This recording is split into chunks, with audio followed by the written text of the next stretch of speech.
MoDOT Materials and Construction Engineer Perry Allen recently took a tour of the I-470 roadway collapse and gave us a brief description of what had happened to cause the collapse and what was being done to repair it.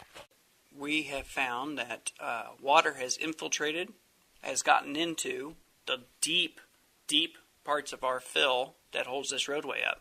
And when that water got in there, it wasn't there when we constructed the job.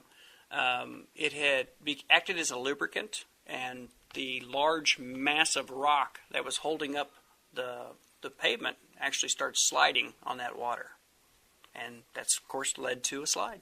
Well, the slide is approximately 160 feet long. It actually goes down about 65 feet below the roadway. And you saw a large MSE wall. They call that an MSE wall. It's basically a rock wall.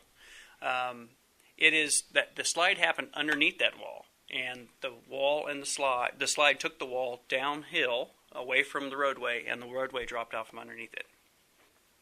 How we're going to fix it is we're going to span this area, meaning go over the top of it with another bridge.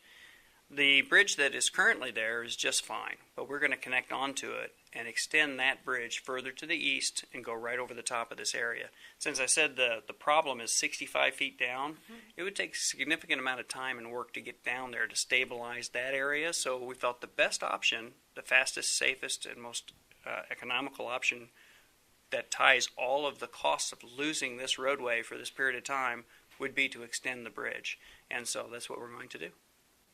Pyramid Construction Incorporated will be building our bridge for us. They're a local firm. They worked in if you've gone through the 470 and 50 highway interchange, we built two very tall bridges that connected up Blue Parkway and Pryor Road.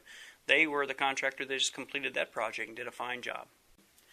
They were the lowest and most responsible bidder who bid a 55-day contract, so actually shortening up what we had set as the goal for completion. Originally the job was to be completed October 1st.